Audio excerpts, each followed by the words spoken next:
sommes dans le Ben Ishraï, dinim de Tfilat Mincha, la suite. Quelqu'un a commencé à Mincha, Hashem Sfatay Tiftach. Ufi Agit Teilatecha. Tout d'un coup, il entend Kaddish, Kdusha, d'un minyan à côté. Qu'est-ce qu'il fait? Shacharit et Arvit, mais c'est vrai qu'il ne peut pas répondre. Parce qu'il doit être Somer, Geoula, Letfila. Shacharit, il a dit Gaal Israël, Arvit aussi, on a dit Gaal Israël. Et on ne peut pas s'interrompre entre Gaal Israël et la Hamida. Bien que dans Arvit, on s'interrompe avec Ashkivenu. Alors Ashkivenu, c'est rattaché à Gaal Israël. Donc Shachrit et Arvit, bevadaï que s'il a commencé Hashem Sfatay Tiftach, même s'il a dit Gaal Israël, il ne peut plus s'arrêter. Ni pour Kaddish, ni pour Kdusha, ni pour rien du tout. Aval Mincha. Mincha, il n'y a pas la smirut de Geoula Litfila. Il n'y a pas Gaal Israël. On a fait Ashrei, Tikon Tefilati, Kaddish, Hashem Sfatay. Alors il a dit Hashem Sfatay, et il entend Kaddish ou Kdusha. Qu'est-ce qu'il doit faire? Dit le Ben Ishraï qu'il répond au Kaddish, à la Kdusha, et il répète le pasouk Hashem Sfatay Tiftach. Il n'y a aucun problème, c'est un pasouk. Demande le Ben Ishraï, et tu vas me dire, c'est quoi la différence avec le dernier Iyul Ratson? Le premier Iyul Ratson, qu'on dit à la fin de la Tfila, on dit Baruch Ata Hashem, Shalom. Ouais, mais avec Adam Israël, Shalom, Amen. Et là, on dit Iyul Ratson. S'il entend Kaddish ou Kdusha avant le Iyul Ratson, là aussi, on peut dire pareil, il a fini la Hamida. On peut répondre à ce niveau-là? Non. Quand est-ce qu'on peut répondre? Une fois qu'il a dit le Iyul Ratson, il a fini la Hamida. Alors, quelle différence? Là aussi, il a dit Hashem Sfatay Tiftach. Il est maintenant du côté de la Hamida, il a commencé la Hamida. Tu dis non, il peut répondre et recommencer. Et à la fin de la Hamida, il est à la fin de la Hamida. Pourquoi il ne pourrait pas répondre là-bas? Parce que s'il doit répondre là-bas, c'est simple la réponse. S'il doit répondre là-bas, alors il doit recommencer la bracha d'avant. Ou il doit recommencer la Hamida. Parce que la Hamida se termine après le Iyul Ratson. Alors chez nous, c'est vrai que la Hamida commence à Hashem Sfatay. Seulement, Hashem Sfatay, il n'y a pas une bracha. Il n'y a rien là-bas, c'est un pasouk. Il ne perd rien de le répéter. Même s'il a commencé sa Hamida, alors il la recommence. Aval, à la fin de la Hamida, il n'a pas le droit de s'interrompre tant qu'il n'a pas dit Iyul Ratson. Iyul Ratson, c'est la fin de la Hamida. S'il s'interrompt, c'est comme s'il s'interrompt au milieu de la Hamida. Qu'est-ce que vous voulez qu'il reprenne? Depuis le début, il n'a pas le droit de faire ça. Donc, ça c'est la différence. Il demande le Rav Safek. Quel est le din s'il a dit Hashem Sfatay et il a commencé Baruch Ata Hashem et il entend Kaddish Kdusha? Est-ce qu'il termine en disant Lamdeni Hokecha et il répond et il recommence? Ou non, peut-être qu'il n'a pas le droit de dire Lamdeni Hokecha. Il a commencé à dire Baruch Ata Hashem en tant que bracha. Et c'est une bracha de la Hamida.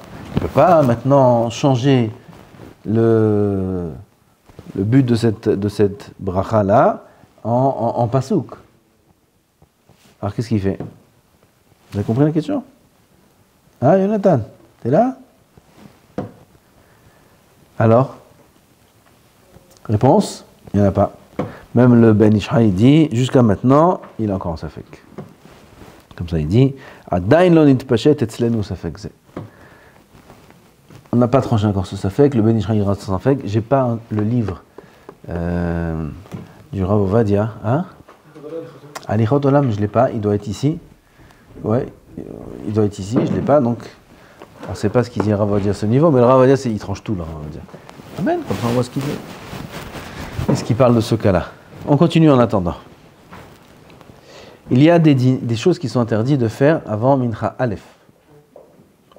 Il y a des choses qu'on n'a pas le droit de faire avant Mincha, comme par exemple se couper les cheveux, aller chez le coiffeur ou se couper les cheveux avant Mincha Todarabah. C'est interdit. Pourquoi c'est interdit? On craint que le ciseau du coiffeur, il y a encore un ciseau le coiffeur aujourd'hui? Bon, ça dépend de la coupe. Ciseau, nous on ne connaît pas. Mais la tondeuse. alors on a peur que le ciseau du coiffeur se casse.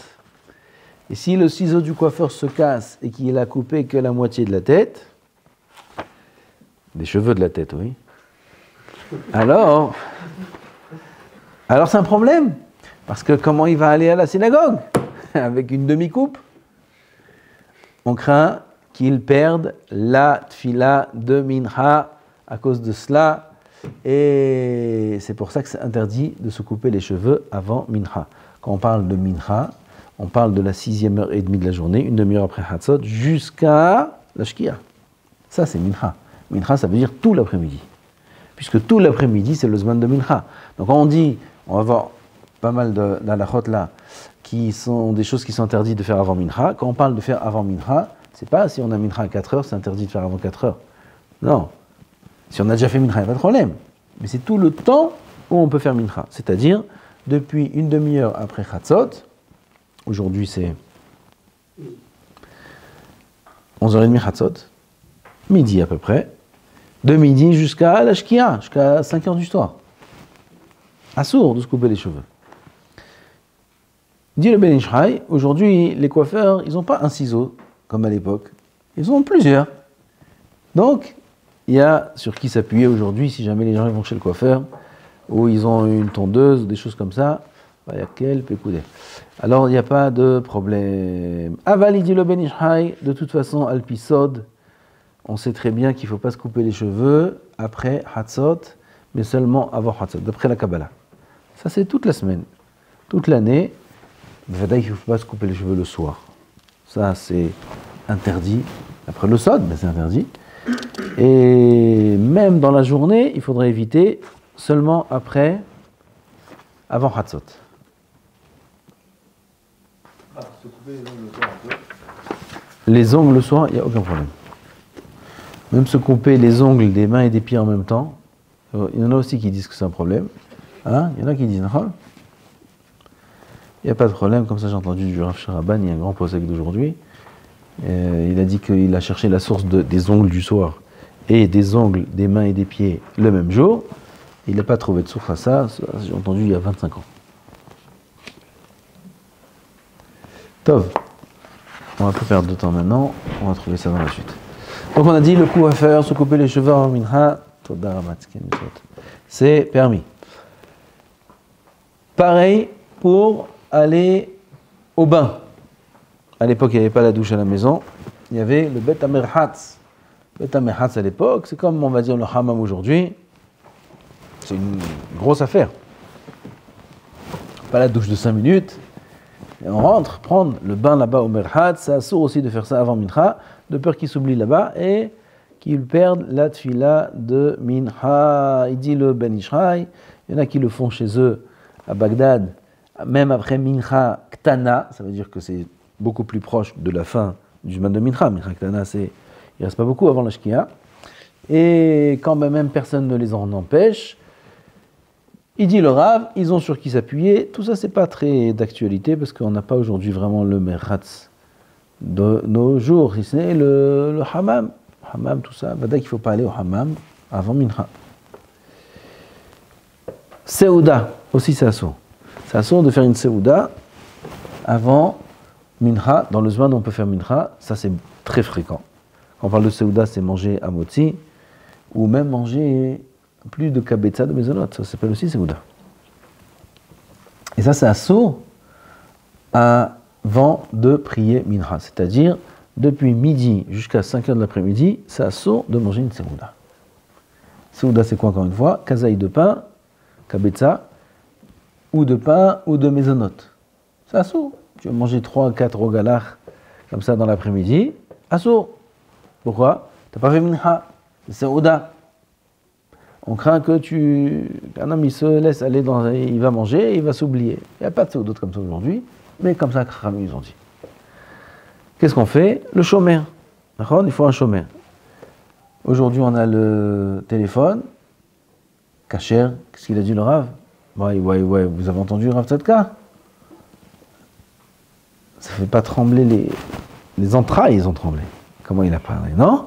Aïe. Il faut casser le téléphone. il a dit, le Rav, là-bas, il y avait un grand tzaddik aussi, là-bas, à côté du Rav Tzadka, c'est Rav Yitzhak Cohen.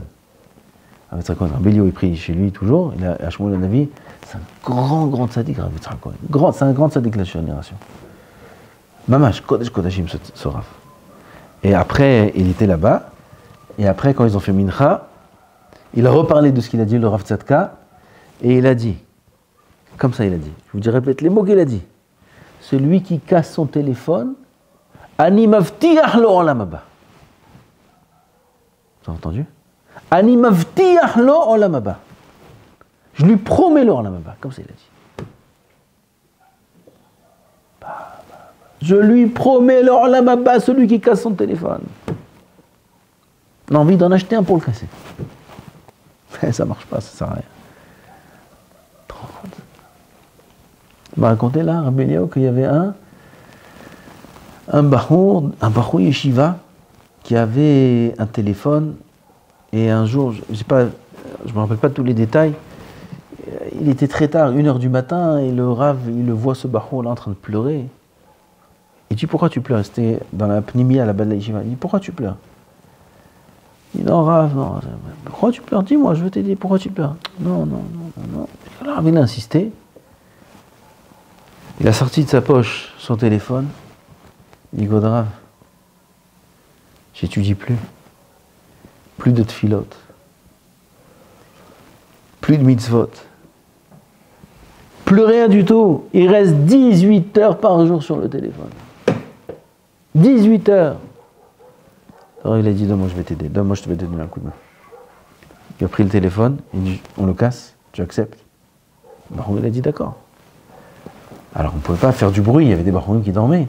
Il a pris une serviette, le Rav Yitzhak Cohen, il a pris une serviette, il a posé le téléphone sur la serviette, il a pris le marteau, il a tapé sur le téléphone pour le casser, une flamme est sortie du téléphone.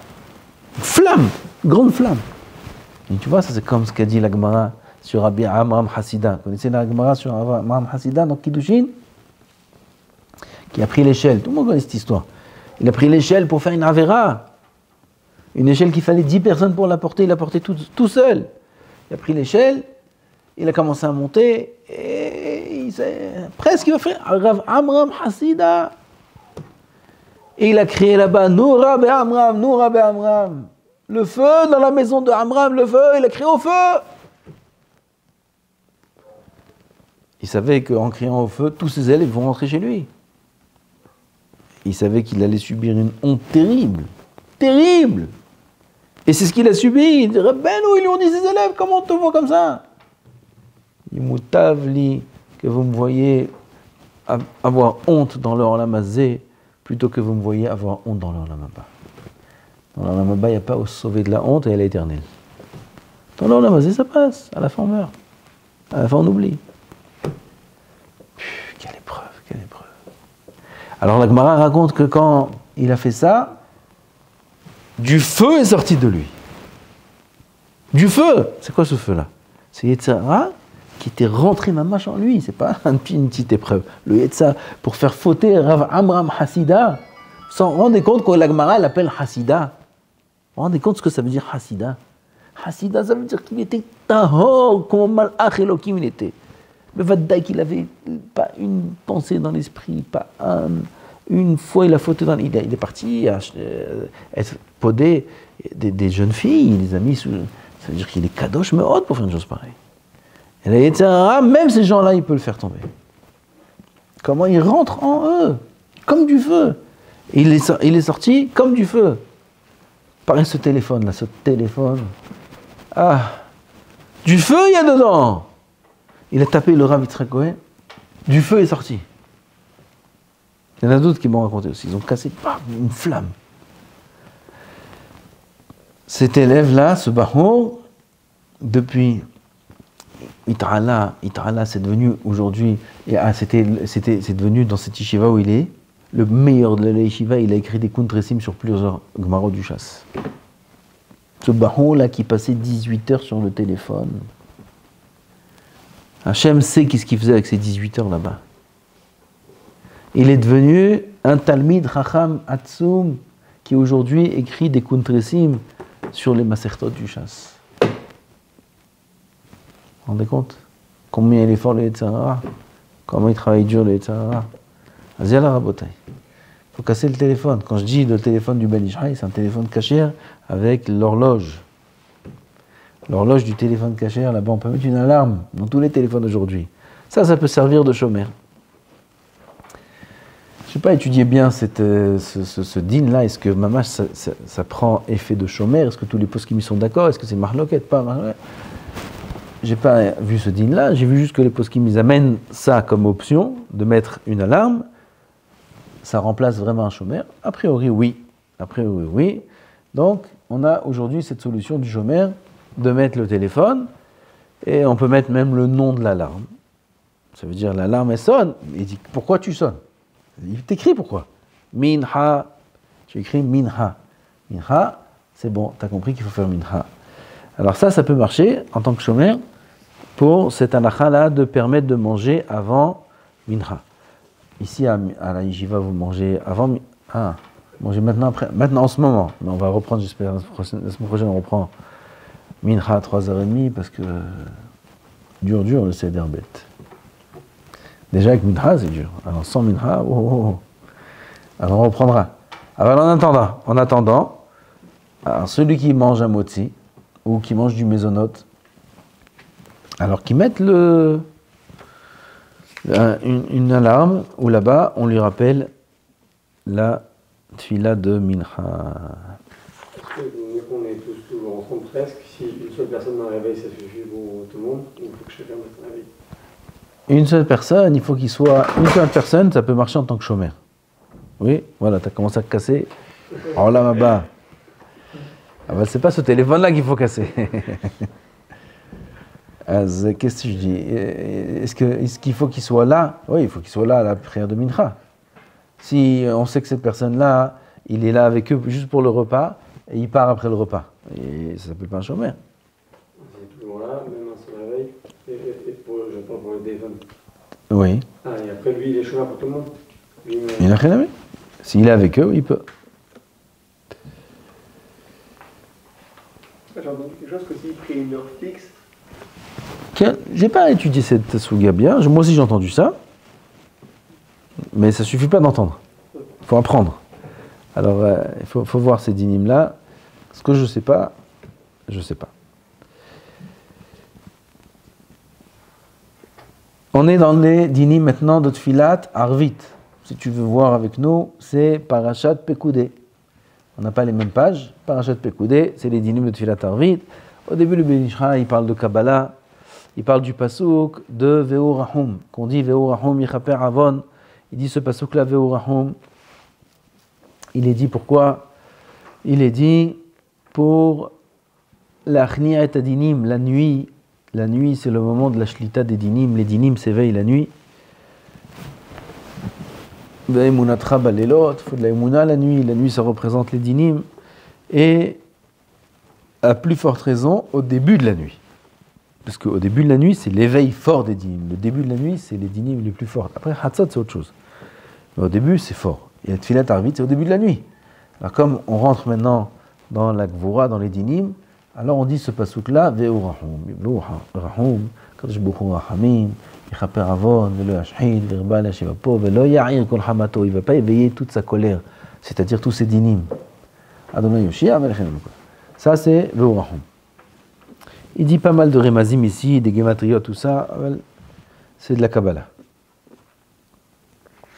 Donc il dit, le Rav d'après ça, Veu Rahum devra se dire que, à l'oral, c'est pas grave, que la semaine, et pas le Shabbat, plus que ça, c'est interdit de dire Veu Rahum Shabbat, c'est assour. Il amène un Zohar Meforash, assour les Amma Kadisha, le peuple saint, n'aura pas le droit, Am Israël n'a pas le droit, les miftah, les gaba, les psuka, des dina, d'ouvrir, de commencer la tfila de Harvit, on parle de Shabbat, avec des psukim de dinim, kegon veu rahum. Zohar, Akadosh Mefourash, il dit que le Shabbat, il ne faudra pas dire veu rahum, selon ça, il dit le Rav. Ben Ishraï, au nom du Chida, pas au nom du Chida, de là on apprend que Kippour aussi, Yom Kippour, il n'y a pas de din. Yom Kippour, il n'y a pas de din. Même si Kippour tombe en semaine, on ne dira pas Ve'urahum. Il me semble que nous, on dit.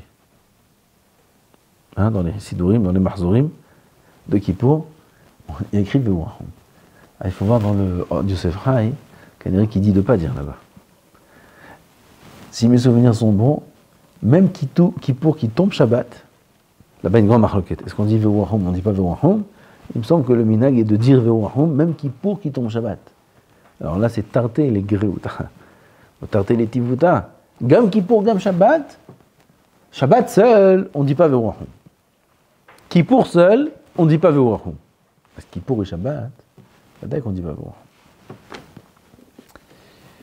Après le pasuk Ve'urahum, on dit quoi? Hashem Svakot Imanu, Hashem Svakot Hashem Amoderbar, Hashem Oshia. D'accord? 3 psukim on dit. Dans Shara Kavanot, il écrit que ces 3 psukim-là, ils sont Keneged Avraham, Yitzhak et Yaakov. Le premier pasuk c'est Avraham qui l'a dit, le deuxième c'est Yitzhak qui l'a dit, le troisième c'est Yaakov qui l'a dit. C'est pour ça que Ya'anenu Beyom Kor'enu, Ya'anenu, ça commence Yud Ain, Beyom Bet Kor'enu Kof, ça fait Yaakov. Ça c'est allusionné dans le troisième pasuk, car c'est Yaakov qui a dit ce pasuk-là. Après des minagim de Bagdad, on n'est pas à Bagdad, zéro. Ensuite, Asher bidvaro ma'ariv aravim b'chokhma, ça c'est de la Kabbalah, il faut mettre ses 2 mains comme dans la Hamida, sur le cœur, et fermer les yeux, et comme ça faire toute la tfila de Harvit. Depuis le début, pas que la Hamida, toute la tfila entière de Harvit, la faire de cette façon, c'est les Mekoubalim. Alakha Dalet, c'est les manières de lire la bracha, on la lit bien, Baruch Hashem, surtout avec la chanson Sha'er bidvaro ma'ariv aravim b'chokhma, il faut s'arrêter. Poter Sha'er bidvona, il faut s'arrêter. C'est exactement ce qu'il dit Ben Ish Chai, la chanson, elle est bien coupée, Baruch Hashem. Pour une fois, ça marche. Ensuite, on n'a pas le droit, il dit le Ben Ish Chai, on va lire un petit peu, parce que pour donner kavod à ceux qui ont pris le livre, on est à la Chahé, En la'afsik ben brachot d'Arvit litfila. Interdit de s'interrompre entre les brachot de Harvit et de la Hamida. Oui, on a terminé par Shomer et Amo Israël La'ad. Maintenant, on entend Kaddish, on entend Kedusha, interdit de s'arrêter. Non, pardon, je me suis trompé. Interdit de s'arrêter pour l'Amen des brachot. On entend quelqu'un faire une bracha, on ne répondra pas Amen. On peut dire Ashkivenu, bien sûr, et on peut répondre Kaddish et les 5 premiers Amenim Vetulomidi, pas plus que ça. Il y a des endroits où, si c'est Rosh Chodesh, alors on a terminé le Kaddish, on commence Hashem Sfatai, entre le Kaddish et Hashem Sfatai, le Gabay ou le Shelach Tibo, il dit Rosh Chodesh, il dit Ya'ale Ve'yavo. Non, tape, il y a pas de taper. Il y a des endroits où Barech Aleinu, chez les Ashkenazim, il y a ça. Il va voir ici le Hazan, il ne dit pas Barech Aleinu, juste avant la Hamida. Le jour où on change Barech Aleinu, et là-bas le Hazan, il doit dire Barech Aleinu, comme ça, avant, entre le Kaddish et la Hamida, qui crie Barech Aleinu. Le Ben Ish Chai, il dit Yesh les pakpek, les shtapek, les pakpek. Ça veut dire que c'est pas clair que c'est permis de faire toutes ces choses-là. Nous, comme tu as dit, on tape, Baruch Hashem, tout le monde tape. Baruch Hashem, un il tape après l'autre, et on tape. Baruch Hashem. On dirait que celui d'après, il n'a pas entendu celui d'avant. S'il n'y a pas de pshatim.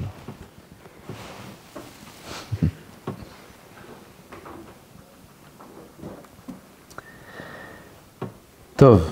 Même la bracha même le Amen de Shomer et Amo Israël La'ad, si quelqu'un il a fini avant, et le Shaliach Tibour, il est en train de dire Shomer et Amo Israël La'ad, Amen, tous les Ashkenazim répondent Oh my, tout le monde répond. Et nous, on ne répond pas. Assourd de répondre Amen, même si on a terminé avant. C'est pour ça que c'est important, hein, parce que comme c'est une machloket, les Ashkenazim ils répondent Amen. Ils répondent Amen, parce que c'est une machloket, même s'il faut répondre Amen ou pas. Alors, il faudra faire en sorte de terminer la bracha avec le Shaliach Tibour. Pas la terminer avant lui, parce qu'on va rentrer dans un safek si on doit répondre Amen ou pas. Les maasé, on ne répond pas Amen, parce que c'est un efsek, mais pour éviter de rentrer dans la machloket, alors on termine en même temps que le Shaliach Tibour, Shomer et Amo Israël La'ad, il dit Amen, moi aussi je dis Amen. Je dis pas Amen à sa bracha, je dis Amen à la mienne. Et dans ce cas-là, on sort de tout safek. Pareil pour les brachot d'avant le schéma. Là-bas aussi, les Ashkenazim répondent. Ma'ariv Aravim, Amen. Non, pas Ma'ariv Aravim. Si. La première, c'est Ma'ariv Aravim. Après, on dit Avat Olam. Là aussi, il faudra. Après, au Evet Amo Israël aussi, ils répondent Amen. Les deux Amenim, ils répondent avant le schéma, les Ashkenazim. Nous aussi, il faudra faire attention de ne pas rentrer dans le Safek et terminer avec le Shaliach Tzibour pour éviter de rentrer dans le Safek. Parce que quand on termine avec le Shaliach Tzibour, ben, Vaddaï qu'on ne doit pas répondre Amen. Parce que c'est comme si il se répond à sa propre bracha et on ne peut pas. Quoi, c'est une bracha avec quelqu'un? C'est une bracha avec quelqu'un. Moi, j'accole. Et que lui tombe dans moi, je n'entends plus, je ne réponds pas Amen. Mais t'as pas goûté, déjà t'as un problème d'efsek. Ah bah disons c'est une bracha, on n'a pas besoin de goûter. Une bracha, une brikata oda, non.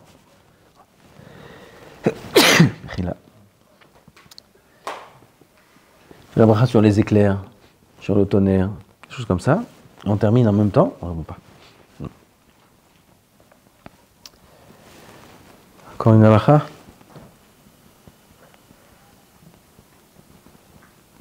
Là aussi c'est Minag de Bagdad, qu'après Aleinu le Shabbat de Harvit, il y a des endroits là-bas où ils font vidouille. Ils ont terminé. Ils ont terminé Aleinu le Shabbat. Hashem, Anna Hashem, Hatanu, Avinu, Pashano, et ils commencent le vidouille. Et après ils font Shir HaMa'alot, Beshuv Hashem et Shivat Zion, Ainu Kecholmim, etc., etc. Comme ça le Minhag. Comme ça ils font. Alors il veut dire le Ben Ish Chai que ce vidouille-là, pourquoi ils le font? C'est le vidouille qui remplace le vidouille qu'on fait à Kriyat Shema chez Alamita. Là-bas on fait vidouille. Alors à la place de le faire là-bas, ils le font ici. Mais il a demandé à Rabbi Eliyahu Mani. Rabbi Eliyahu Mani, c'est un des maîtres, des Haverim du Ben Ish Chai. Ben Ish Chai était Mechabed Oto Meod, et était rave de la ville de Hebron, ici en Israël, Rabbi Eliyahu Mani. Et beaucoup de choses dans le Ben Ish Chai, on voit qu'il le mentionne, où il lui demande quel est le minhag d'Eretz Israël, de Yerushalayim. Alors Rabbi Eliyahu Mani lui a répondu sur ce minhag-là, qu'à Hebron aussi ils font ça.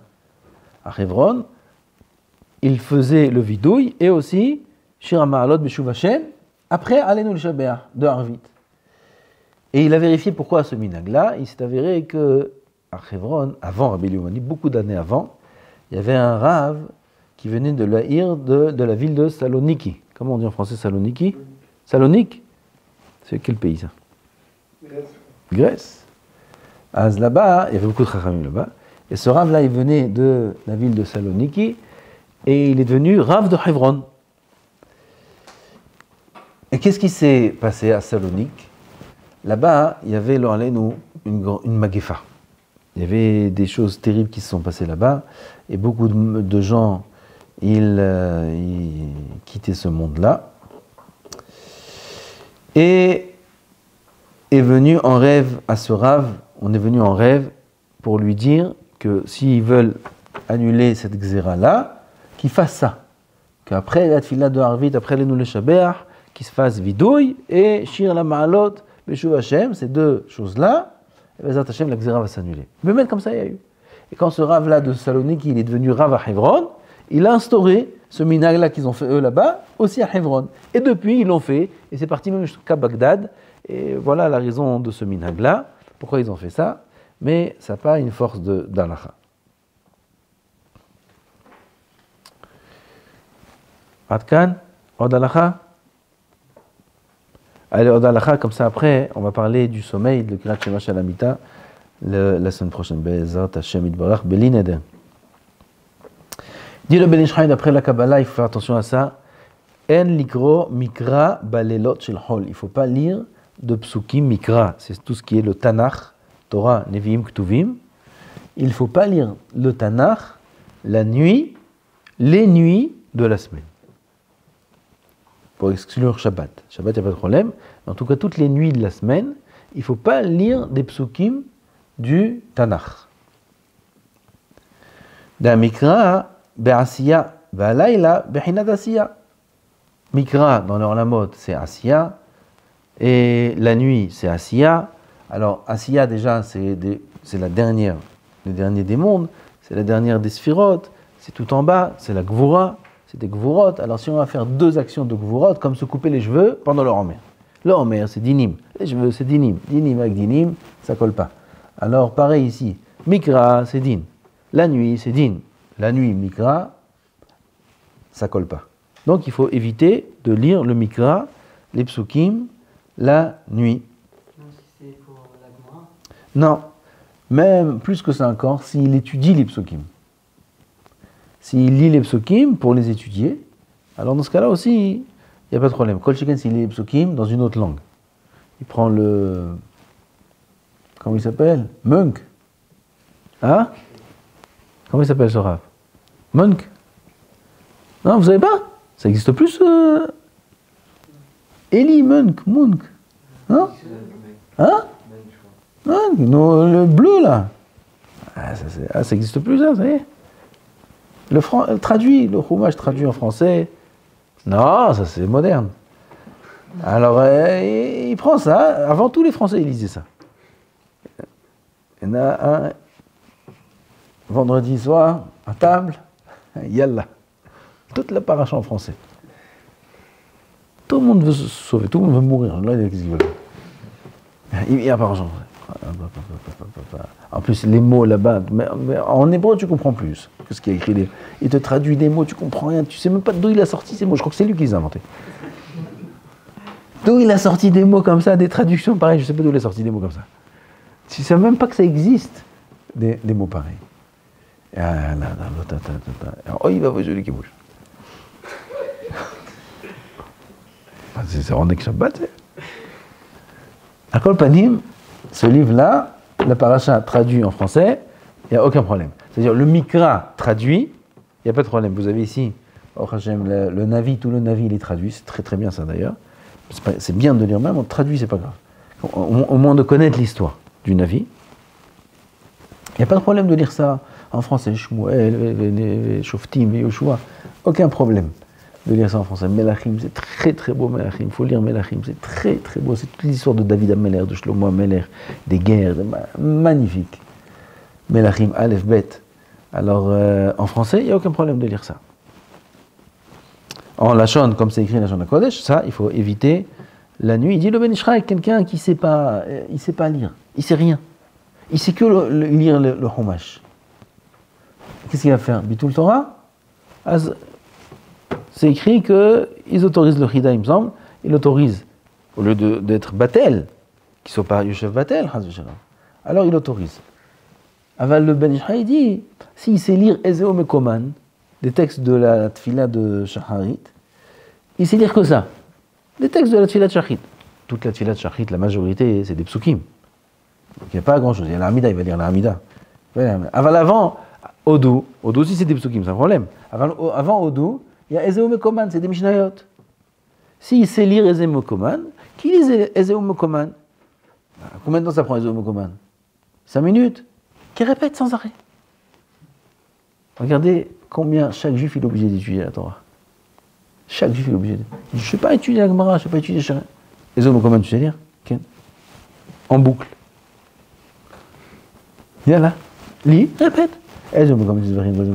Fini? Répète. Les hommes, comment tu sais lire? Le même Torah. Attends, ça.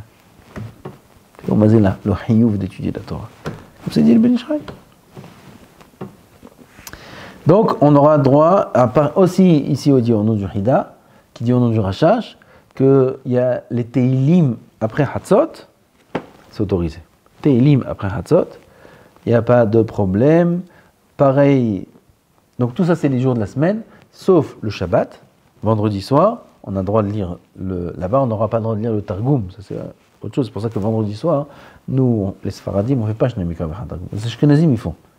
Vendredi soir, ils font Shnei Mikra v'Targum, et ils ne font pas cas ils sont d'après le Gaon Vilna, qui ne fait pas cas de ces choses-là.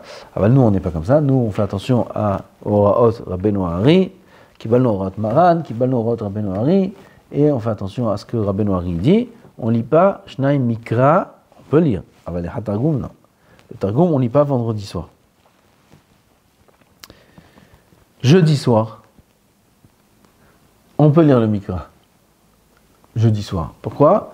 Il y a la lumière de Shabbat Kodesh qui commence à s'éveiller on ne dit pas s'éveiller, à illuminer, à éclaircir la Kedusha du monde dès jeudi soir déjà. Ce soir, on est jeudi soir. Et on peut lire les 26 psukim de Chokle Israël. On a Chokle Israël à lire l'El Shishi. Il y a un limoud de l'El Shishi, Chokle Israël. Et là-bas, il y a 26 psukim. On n'a pas besoin de les dire 2 fois. On ne pourra pas dire le Targum. On peut les dire même une fois, comme ça il écrit le Or Letzion. Si je ne me trompe pas, si mes souvenirs sont bons. Ah, je ne me trompe pas. Ouais, Kedai qu'on vérifie, que je ne dise pas une erreur, que le Or Letzion il dit que puisque sauf c'est la nuit, alors on peut être méquel de lire bête, de lire une fois les 26 psukim, pas comme le Chokle Israël qu'on lit tous les jours, qu'il faut lire 2 fois le pasuk, une fois le Targum. Là on pourrait être méquel de lire qu'une seule fois le pasuk. Si tu peux ouvrir à la page, c'est encore mieux. Chokle Israël. C'est au début, au début. Haïm, Toda Rabba. Baruch ata Adonai. Eloheinu melech haolam.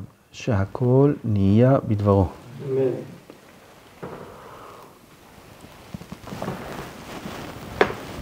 Il parle du Chokle Israël tout au début. Non, pas la première tchouva, mais au début, Shacharit, peut-être à la fin de Shacharit, peut-être je me trompe. Là-bas, il a une tchouva sur le Chokle Israël.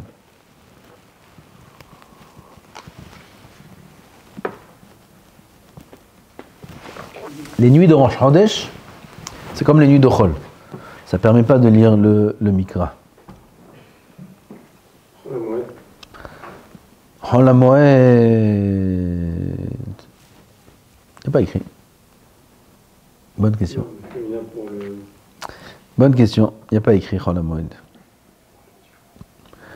Quel tikkun? Tikkun à Sukkot, c'est Rabbeinu Hari qui te dit de le faire. C'est Rabbeinu Hari qui te dit de le faire. Pas Machan Mikra. Voilà, comme ça il dit. Viens, on lit. Là. C'est dans les Biurim. Ah, c'est ça, dans les Biurim, je pense. Ken. ואין צריך לקרוא בליל שישי 2 מקרא ואחד תרגום כדעת החידה ממחזיק ברכה, parce que le Chida, lui, il dit qu'il faut lire 2 fois le Mikra. Comme ça, c'est écrit dans le Chokle Israël lui-même. Qu'il faut lire 2 fois le Mikra. Je parle de l'El Shishi. L'El Shishi, c'est ce soir. C'est le jeudi soir, l'El Shishi. Et là-bas, le Chida, il dit de lire 2 fois le Mikra. Il dit le Or Letzion, il n'y a pas besoin de lire, comme il dit le. Et là, comment j'ai kadab ben Ishai, parashat Lech Lecha, Otiut, Shedai, Bepa Mahad Mikra. Une seule fois, ça suffit. Non, il dit 2 fois le Mikra, pas le Targum. Comme ça il dit le Kaf HaChaim, comme ça Enoheg le Rashash alav Shalom. C'est Pélé que le Hida il n'a pas mentionné ça. Comme ça le Minad Betel, de lire une seule fois le Mikra le jeudi soir. Donc ce soir, 26 psukim, une seule fois le Mikra, ça suffit. Baruch Adonai l'Olam, Amen, Amen.